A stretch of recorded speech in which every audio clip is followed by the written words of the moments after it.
चलिए खबरों में आगे बढ़ते हैं। जम्मू कश्मीर के बडगाम जिले के वागम गांव में स्थित वासक नाग मंदिर, जिसे वासुकी नाग मंदिर भी कहा जाता है, अब दोबारा जीवित हो उठा है। ये मंदिर नाग देवता वासुकी को समर्पित है और कश्मीरी पंडितों की आस्था का केंद्र माना जाता है। लेकिन 1990 के दशक में जब हिंसा और धमकियों के बीच कश्मीरी पंडितों को घाटी से पलायन करना पड़ा, तब इस मंदिर के पट भी बंद हो गए थे। देखिए इंडिया डेली की स्पेशल पड़ताल की रिपोर्ट में।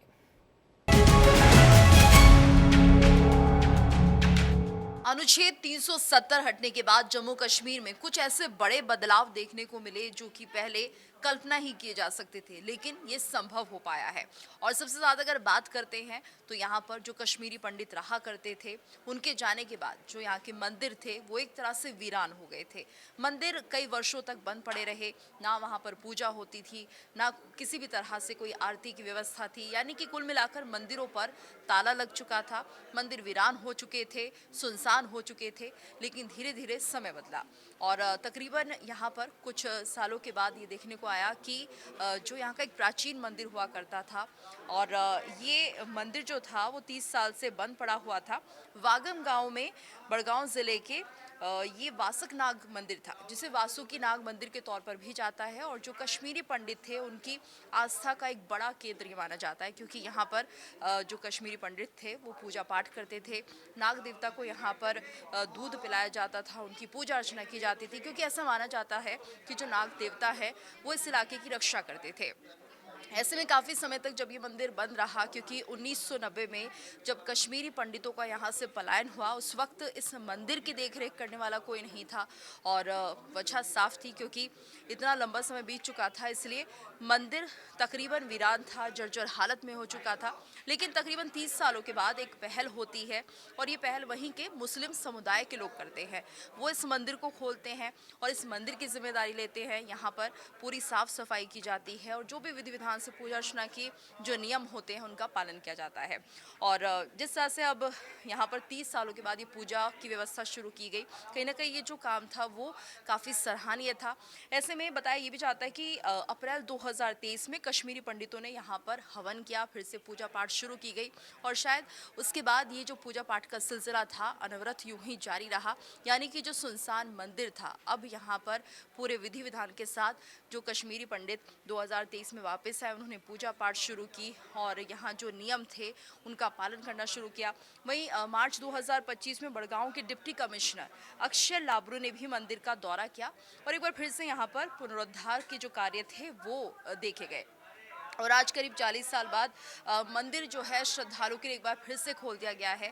यानी काफ़ी आस्था का ये प्रतीक है और ऐसे में दूर दूर से श्रद्धालु यहाँ पर पहुँचते हैं। ऐसे में अब इस मंदिर का जीर्णोद्धार भी हो चुका है, पूरे विधि विधान के साथ पूजा अर्चना भी की जाती है। कुल मिलाकर एक बड़ा बदलाव यहाँ पर देखने को मिला है और इसे ये माना जाएंगे सिर्फ एक मंदिर की कहानी नहीं है, बल्कि ये उस नई कहानी की शुरुआत है जिसमें हम देख रहे हैं कि सभी धर्मों के लोग किस तरह से एकजुट होकर मिलजुल कर अब आगे इस परंपरा को बढ़ा रहे हैं और कहीं ना कहीं यहाँ पर आपसी प्रेम भाईचारे की एक निशानी, एक मिसाल भी ये मंदिर अब बन चुका है। अब जम्मू कश्मीर में सिर्फ बारूद की बू और गोलियों की आवाज नहीं, सनातन की आवाज, मंदिरों की घंटियां भी गूंज रही हैं और सनातन एक बार फिर से वहां नजर भी आ रहा है और उसका जीर्णोद्धार भी हो रहा है। मंदिरों की हम आज बात कर रहे हैं, जम्मू कश्मीर के परिप्रेक्ष्य में बहुत महत्वपूर्ण है। अपनी सांस्कृतिक जो उसकी विरासत है उससे जुड़ने का प्रयास लगातार जम्मू कश्मीर कर रहा है और वहाँ के निवासी इसमें अपना योगदान दे रहे हैं, वो बढ़ चढ़कर आगे बढ़कर भागीदारी अपनी निभा रहे हैं। अब वहाँ हर हर महादेव की गूंज सुनाई देगी, ये मैं आपको क्यों बता रहा हूँ, आपको वो भी हम बताते चलते हैं। देखिए, दरअसल अब हम बात कर रहे हैं गुलमर्ग के शिव मंदिर की। गुलमर्ग का जो शिव मंदिर है उसकी हम चर्चा यहाँ पर करेंगे, जो एक समय वीरान छोड़ दिया गया था, अब फिर से उसका जीर्णोद्धार हो रहा है, उसको जीर्णोद्धार किया गया है और फिर खोला गया है। आप जान लीजिए 1 जून 2021 ये तारीख ऐतिहासिक बनी ये आप जान लीजिए, जब इस प्राचीन मंदिर के द्वार एक बार फिर श्रद्धालुओं के लिए खोल दिए गए। यानी कि हर हर महादेव जम्मू कश्मीर में भी हर उस जगह पर जहां पर पहले सनातन का जो था एक तरीके से बहुत नाम था, हर जगह मंदिर मौजूद थे जम्मू कश्मीर में। लेकिन पहले की बात और अब जीर्णोद्धार का दौर, ये आप जान लीजिए। गुलमर्ग का ये शिव मंदिर जो है वो वर्षों से आप जान लीजिए उपेक्षित था।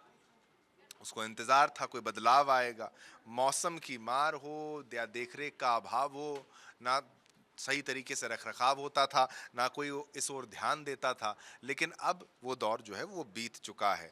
हालत खराब उसकी हो गई थी पूरे के पूरे मंदिर की, लेकिन फिर एक सकारात्मक सोच और संकल्प के साथ मंदिर को दोबारा उसका जीर्णोद्धार किया गया और पुरानी गरिमा जो मंदिर की थी उसको वापस लाया गया।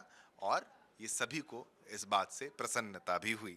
अब देखिए, ये जो जीर्णोद्धार है ये केवल ईंट पत्थरों तक इसको सीमित मत मानिएगा। ईंट पत्थरों तक ये नहीं है, ये मन तक उसका प्रभाव जिस तरीके से पड़ा है, ये उस विश्वास का भी पुनर्निर्माण है जो सनातन पर अनंत काल से लोगों का है। उसी विकास का भी जीर्णोद्धार किया गया है।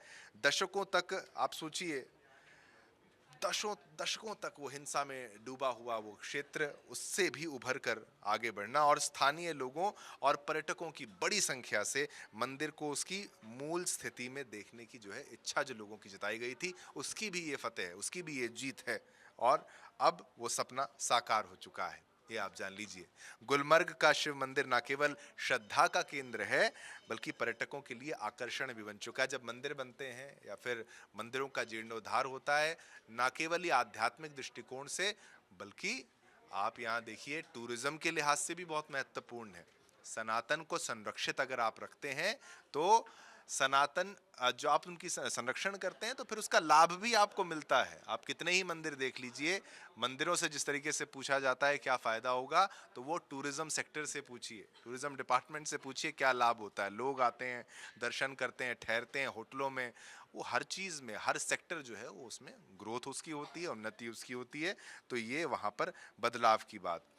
अब शिव मंदिर का जो ये पुनरुद्धार है, ये आप सोच लीजिए, ये केवल एक नई सुबह की तरह आप इसको मान लीजिए, एक नई सुबह की तरह, जहां पर पत्थर भी ये बोल रहा है कि कश्मीर अब डर और खामोशी की जगह नहीं है, आस्था और अपनत्व की आगाज के साथ आगे बढ़ रहा है। यानी कि आप ये जान लीजिए, ये मंदिर भी अपनी बात को रख रहे हैं और ये भोलेनाथ का आशीर्वाद सभी पर रहेगा। और ऐसे मंदिरों का जिस तरीके से जीर्णोद्धार होता है तो सनातन भी खुश होता है। सनातन के लिए भी ये सही है, लोगों के लिए भी सही है। और किसी भी मजहब के लोग चाहे वहां पर रहते हों, जब लोग साथ में मिलकर आगे आते हैं और इतिहास की जो धरोहर हैं उनको संरक्षित करते हैं, उनका जीर्णोद्धार करने में अपना योगदान देते हैं, तो लाभ सभी का होता है, पूरे देश का होता है। कश्मीर में एक और ऐतिहासिक धरोहर को फिर से संजीवनी देने की कोशिश शुरू हो रही है। जी हाँ, बात हम कर रहे हैं विचार नाग मंदिर की। तकरीबन 2100 साल पुराने ये मंदिर है और ये मंदिर बहुत मान्यताओं के साथ बहुत महत्वपूर्ण है। कई मान्यताएं, कई कथाएं जो है इस मंदिर के साथ जुड़ी हैं और ऐसे में ये अपने अब भव्य रूप में वापस लौटने को लगभग तैयार हो रहा है। और ऐसे में देखिए कि श्रीनगर के पुराने शहर नौशेरा में ये स्थित शिव मंदिर न केवल कश्मीरी पंडितों की आस्था का प्रतीक है बल्कि इसके साथ इतिहास की दृष्टि से भी ये बेहद महत्वपूर्ण है। लेकिन जैसे ही 1990 के दौरान कश्मीरी पंडित पलायन कर गए जम्मू कश्मीर से, उसके बाद ये मंदिर भी एक तरह से अनाथ सा हो गया। यानी इसका रखरखाव, इसका ठीक ढंग से जो है ध्यान रखना, इस मंदिर को ऐसा नहीं देखा गया, नहीं रखा गया। और इसके बाद देखिए कि खंडहर में ये तब्दील हो गया मंदिर, उपेक्षा का शिकार हो गया ये मंदिर। जुलाई 2025 में जम्मू कश्मीर के मुख्य सचिव की तरफ से इस मंदिर के जीर्णोद्धार को लेकर के एक योजना जो है वो तैयार की गई और उसके बाद इसके कार्य की एक आधारशिला रखी गई और तकरीबन 5 करोड़ की लागत से 6 महीने के अंदर ये मंदिर जो है फिर से उसी रूप को धारण कर लेगा जो 1990 के दशक से पहले ये मंदिर हुआ करता था। ऐसे में अंचार झील के पास स्थित इस मंदिर का कश्मीरी पंडित समुदाय के लिए तरह से धार्मिक, सांस्कृतिक, ऐतिहासिक महत्व है। और यही नहीं, देखें कि ये मंदिर कश्मीर की एक समावेशी विरासत और प्राचीनता का प्रतीक भी है। विचारनाग मंदिर, जिसका पुनरुद्धार सिर्फ एवं इसके जो पत्थर हैं उसको यहाँ पर पुनर्जीवित करना नहीं, बल्कि एक तरह से कश्मीर के अंदर में उस दौर को वापस लेकर के आना है जब इस मंदिर में लाखों की संख्या में श्रद्धालु पहुंचते थे। और ऐसे में देखिए, उस अतीत को एक बार फिर से जगाने की यहाँ पर कोशिश शुरू हो गई है। कभी शांत, समृद्ध और सांस्कृतिक दृष्टिकोण से ये समरस था। अब जब ये पूरी तरह से खंडहर में तब्दील हो गया तो इसकी कोशिश इसे पुनरुद्धार करने की, इसके जीर्णोद्धार की हो रही है। और 6 महीने के बाद जो है, आप देखेंगे किस तरह से जम्मू कश्मीर का पूरा जो एक तरह से वातावरण है वो बदल जाएगा। अब यहाँ एक संदेश देने की कोशिश कि संस्कृति चाहे जितनी भी पुरानी हो जाए, उसे मिटाया नहीं जा सकता, बस उसे जगाने की जरूरत है। जम्मू कश्मीर में 17 ऐसे मंदिर हैं जिनका जीर्णोद्धार हो चुका है या फिर कार्य प्रगति पर है। ये मंदिर सिर्फ धार्मिक स्थल नहीं है, कश्मीर की साझी विरासत है, संस्कृति है और धरोहर भी हैं, और वहाँ की संस्कृति के जीवंत प्रमाण भी हैं। अगर इन मंदिरों की बात की जाए तो पहला नाम आता है शीतलनाथ मंदिर का, जो 17 फरवरी 2021 को फिर से खोला गया है। ये मंदिर लगभग 21 सालों तक बंद रहा और पहली बार फिर से यहाँ पर पूजा संपन्न हुई। इसके बाद जो दूसरा नाम आता है वो है शारदा देवी मंदिर का, जो कुपवाड़ा में है। 22 मार्च 2023 को इसका उद्घाटन हुआ। एलओसी के पास स्थित है यह मंदिर, और भारत पाक विभाजन के बाद पहली बार पूरी श्रद्धा से इसे फिर से जीवंत किया गया। इसके बाद जो नाम आता है उमा भगवती मंदिर का, ब्ररियांगन अनंतनाग में है। ये 14 जुलाई 2024 को इसे फिर से खोला गया। करीब 34 साल बाद ये मंदिर जो है वो खुला है, और इस मंदिर के पुनरुद्धार में स्थानीय लोगों की भागीदारी जो है वो बड़ी उल्लेखनीय बताई जा रही है। इसके बाद नाम आता है रघुनाथ मंदिर श्रीनगर का। सितंबर 2020 में जीर्णोद्धार शुरू हुआ। ऐतिहासिक मंदिर है जो आतंकी हमलों और उपेक्षा कारण क्षतिग्रस्त हुआ था, हालांकि इसे फिर से खोल दिया गया है। जो अगला नाम आता है वह विचारनाग मंदिर का। यह नौशेरा श्रीनगर में है। जुलाई 2025 में लगभग 4.5 करोड़ की लागत से इसके पुनरुद्धार की शुरुआत हुई, और 2100 साल पुराना यह मंदिर बताया जाता है। आपको बता दें, यहां आदि शंकराचार्य भी दर्शन कर चुके हैं। मातंड सूर्य मंदिर, यह अनंतनाग में आता है। मार्च 2024 में एएसआई और सरकार के सहयोग से इसका जीर्णोद्धार किया गया, और बताया जाता है कि यह प्राचीनतम जो वास्तुकला है उसका एक बहुत बेजोड़ उदाहरण है। शंकराचार्य मंदिर श्रीनगर जो है यह भी बहुत उत्तम मंदिर है। यह मंदिर निरंतर कार्यरत है, लेकिन अक्टूबर 2021 में इसकी प्रकाश व्यवस्था को अपग्रेड किया गया। जो लाइटिंग थी, जो बाकी चीजें थी, ये मंदिर जिससे खूबसूरत दिखे, इसको अपग्रेड किया गया। इसी तरह बैताल भैरव मंदिर है रैनावाली श्रीनगर में, जो 27 अप्रैल 2024 को श्रद्धालुओं के लिए फिर से खोला गया। घाटी के सबसे पुराने शिव मंदिरों में से एक है, और अभी जब सावन का महीना चल रहा है तो यहाँ पर जबरदस्त शिव भक्तों का तांता लगा हुआ है, जो तस्वीर देखते ही बनती है। इसके अलावा माता कात्यायनी मंदिर कुलगाम में, यह 17 अक्टूबर 2020 को फिर से खोला गया। लगभग 22 सालों तक यह मंदिर बंद रहा। यहाँ भी स्थानीय समुदाय ने मंदिर को खोलने में और इसकी सुरक्षा में काफी मदद की है। तो ये कुछ ऐसे मंदिर हैं जिसे फिर से खोला गया, और कुछ ऐसे मंदिर भी हैं जो अब खुलने के प्रोसेस में, जिसका जीर्णोद्धार चल रहा है। क्योंकि कश्मीर में कहा जाता है, जब कश्मीरी पंडित रहा करते थे तो वहां मंदिर बहुत थे। ऐसे ही मंदिरों का अगर आप सिलसिला ढूंढेंगे तो मंदिरों का सिलसिला आपको गोवा में भी मिलेगा। हालांकि पोर्चुगीज के कब्जे के बाद कई मंदिर गिरा दिए गए, वहां कई चर्च बनाए गए, लेकिन मंदिरों का बहुत प्रबुद्ध इतिहास गोवा में भी दिखता है। कश्यप की धरती कश्मीर का इतिहास बेहद ज़्यादा दिलचस्प है। जब जम्मू कश्मीर की हम बात करते हैं तो जम्मू प्रांत और वहीं दूसरी ओर कश्मीर, इन दोनों डिवीज़न में बहुत अंतर है। इसकी आबादी में भी बहुत ज़्यादा अंतर है। 1990 की अगर हम बात करें तो उस वक्त 1990 में कश्मीर में जो हुआ सबको पता है कि किस तरीके से मजबूरन कश्मीरी पंडितों को अपनी धरती कश्मीर को छोड़ना पड़ा था। लेकिन उस समय केवल महज इतनी दास्तां नहीं थी।